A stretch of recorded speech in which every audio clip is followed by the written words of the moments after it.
Hurricane Heist. So Hurricane Heist is an upcoming thriller action disaster-ish movie that comes out tomorrow. I can't tell you who started this movie because I don't know any of the actors in this name. They're probably not going anywhere in this movie except up in hot air. Look at this movie. Was it good? This movie's one of those movies that clearly is the definition of a movie that you just put on while you're just cooking or vacuuming and shit. This is nothing but ambient noise at its finest. I went this movie pretty much thinking like, okay, it's gonna be one of those dumb, turn your brain off, mindless disaster movies and shit, you know. It's a movie about a bunch of bank robbers that try to rob the treasury for $600 million during the height of one of the most dangerous hurricanes ever recorded. But these two people that just happen to be on the scene are like, they're not like heroes, they're not like the cops or something. They're just two random brothers that happen to be around the situation, and they only really did it just for reasons, plot reasons. There's so many things that just went wrong with this movie. This movie that's pretty much like, if you had any inkling of like, oh, it could be good, let's check it out, maybe. Coming into the protocol, I believe that Hurricane Heist is a movie that you could just wait till it comes on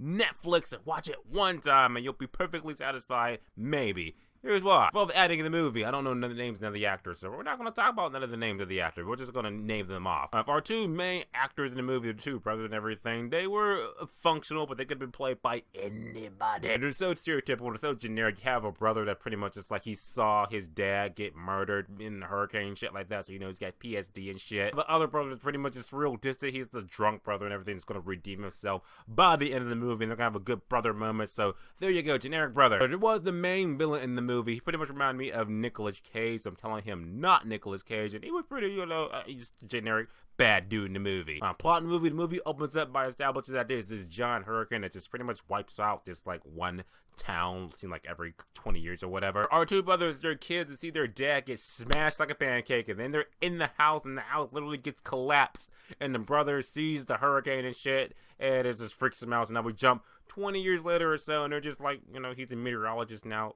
Whatever. Just so happens on the same day in that same town, now you have a couple of bank robbers who are trying to rob the treasury for $600 million. They're trying to get it out of the treasury and, you know, escape during the hurricane. And two brothers just happen to like, oh, one of the brothers is actually like an engineer or whatever to fix the generator in the treasury. Through a series of events, the little brother gets kidnapped by the kidnappers, the hostages and shit. So now the older brother's gotta go save the day and shit, and that's pretty much what it's about. Now the road getting there is like one of the cons of the movie, but I'll say the pros first. So pros of the movie is that I'll say the sound effects were pretty good. Like when you heard that wind gust going and shit, literally sounded like they put cameras out during live hurricane. That shit sounded good. When debris was smacking against a tree and the water was hitting everything, the wind gust was stirring up your lights. Feels like my auditorium is literally in a hurricane. So props to the apartment on that. As far as it looking like a hurricane, some part look like that looks like 2012. The part look like that looks like they're literally in front of a green screen verbatim. But then we gotta get into the dialogue in the movie too. Is the dialogue is just